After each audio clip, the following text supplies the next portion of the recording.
শেষমেশ সিরিয়ার বিরুদ্ধে সরাসরি যুদ্ধের কার্ড খেলতে চাইছেন ইসরায়েলের প্রধানমন্ত্রী বেনিয়ামিন নেতানিয়াহু। হামলার তীব্রতা বাড়াতে বাড়াতে এবারে দেশটির প্রেসিডেন্ট প্রাসাদের কাছেও হামলা চালিয়েছে ইসরায়েলি বাহিনী। এটিকে ব্যাপক উদ্বেগজনক হিসেবে দেখছেন বিশ্লেষকরা।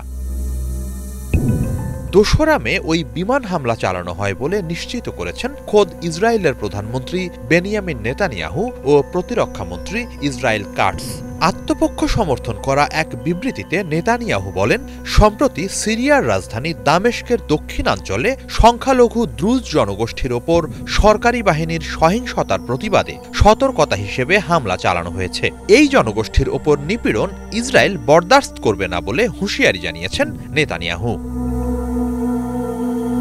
শুধু তাই নয়, নিরাপত্তা ঝুঁকি বিবেচনায় দামেস্কের দক্ষিণে ইসরায়েলের সীমান্তবর্তী অঞ্চলে সিরিয়ার সেনা মোতায়েনও মেনে নেওয়া হবে না বলে হুঁশিয়ারি দিয়েছেন নেতানিয়াহু। অন্যদিকে রাজধানী দামেস্কে প্রেসিডেন্ট প্রাসাদের মতো গুরুত্বপূর্ণ ও স্পর্শকাতর স্থাপনার কাছে ইসরায়েলের এই বিমান হামলাকে উত্তেজনা বৃদ্ধির বিপজ্জনক খেলা হিসেবে উল্লেখ করে পাল্টা হুঁশিয়ারি দিয়েছে প্রেসিডেন্ট আল শারার সরকার। নিরাপত্তা ইস্যুতে এরই মাঝে রাজধানীতে অতিরিক্ত সেনা জড়ো করেছে তারা। বিদ্রোহীদের সাবেক নেতা প্রেসিডেন্ট আল শারা বলেছেন, ইসরায়েল সিরিয়ার অভ্যন্তরীণ ইস্যুকে আন্তর্জাতিক ইস্যুতে পরিণত করার চেষ্টা চালাচ্ছে। অভ্যন্তরীণ বিষয়ে তাদের এই হস্তক্ষেপের তীব্র নিন্দা জানিয়েছেন শারা।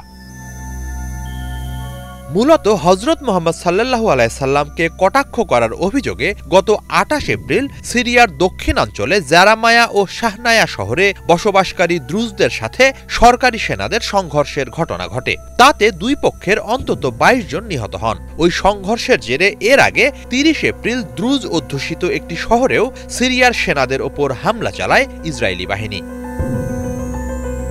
দ্রুজদের এক ধর্মীয় নেতা একটি অডিও ক্লিপে শেষ নবীকে কটাক্ষ করেন বলে চাউর হয়। পরে তা ভাইরাল হয়ে ছড়িয়ে পড়লে দাঙ্গা পরিস্থিতি দেখা দেয়। তবে ওই ধর্মীয় নেতা কটাক্ষ করার অভিযোগ অস্বীকার করেছেন।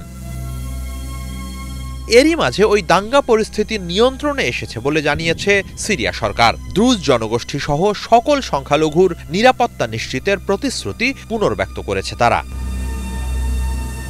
অনেক বিশ্লেষক বলছেন, দ্রুজরা দীর্ঘদিন ধরেই স্বাধীন রাষ্ট্রের স্বপ্ন দেখে আসছে। ইসরায়েলও তাদের কাজে লাগিয়ে সিরিয়াকে ভেঙে ফেলার ষড়যন্ত্রে লিপ্ত বলে অভিযোগ রয়েছে। দুর্বল হয়ে পড়া বর্তমান সিরিয়ায় সেই পরিকল্পনা বাস্তবায়ন তুলনামূলক সহজ হতে পারে। এমন অভিলাষে নেতানিয়াহু নতুন করে ষড়যন্ত্রে মেতে উঠতে পারেন। হয়তো সেই লক্ষ্যেই ক্রমশ সিরিয়ায় ইসরায়েলি সেনাদের দৌরাত্ম্য বাড়ছে। হিজল জোবায়ের, বাংলা ভিশন।